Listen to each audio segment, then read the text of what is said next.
కేవలం 7,999K up to 10 kgs వరకు బరువు తగ్గి అధిక బరువు నుంచి వచ్చే ప్రధాన సమస్యలను దూరం చేసుకోండి. బాహుబలి కథను 3 గంటల సినిమాతో చెప్పలేకపోయాడు రాజమౌళి. సినిమా షూటింగ్ మొదలైన తర్వాత 2 భాగాలుగా తీయాలని నిర్ణయం తీసుకున్నాడు. కానీ కొన్ని సినిమాల కథలు పెద్దవి కాకపోయినా బడ్జెట్ ఓవర్ కావడంతో పార్ట్ 2ను ప్రకటించేస్తున్నారు. హై బడ్జెట్ను కవర్ చేయడానికి 2 పార్ట్లు అవసరమా? రాకా కూడా ఇలాంటి సినిమాయేనా? Watch this.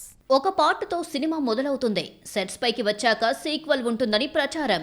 షూటింగ్ సగం పూర్తయ్యాక 2 పార్టులు అంటూ అనౌన్స్మెంట్. ఈ మధ్య కాలంలో ఇదొక ఫ్యాషన్ అయిపోయింది.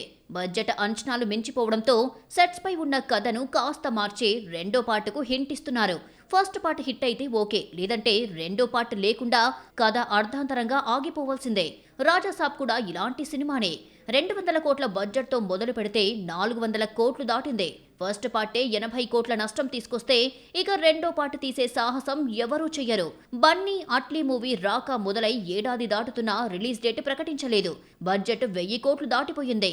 ఈ భారాన్ని భరించడం కష్టమని పార్ట్ 2 తీయాలి అన్న ఆలోచనలో మేకర్స్ ఉన్నారట. అయితే నిర్మాతల నుంచి అఫీషియల్ అనౌన్స్మెంట్ రావాల్సి ఉంది. డ్రాగన్ బడ్జెట్ కూడా చెయ్యి దాటిపోయింది. 3 ఏళ్లు సెట్స్ పైనే ఉంటూ 2027 జూన్ 11న థియేటర్స్ లోకి రానుంది. డ్రాగన్ గ్లిమ్స్ లో 2 పార్టులుగా సినిమా వస్తుందని చెప్పలేదు. కానీ డ్రాగన్ ధురంధర్ ను ఫాలో అవుతున్నాడు అని తెలిసిందే. 2 పార్టుల షూటింగ్ ఒకేసారి పూర్తి చేసి 3 నెలల గ్యాప్ లో ధురంధర్ 2ను రిలీజ్ చేసినట్టు డ్రాగన్ 2 పార్ట్స్ ను విడుదల చేస్తారట.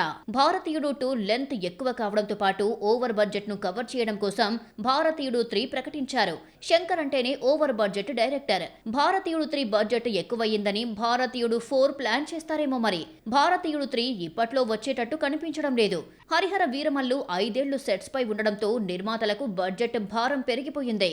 ఒక పార్ట్గా పూర్తి చేసి రిలీజ్ చేస్తే వర్కౌట్ కాదు. అందుకే 2 పార్టుల ఫార్ములాను వాడినా ఫస్ట్ పార్ట్ డిజాస్టర్ కావడంతో 2వ పార్టుకు ఛాన్స్ లేదు.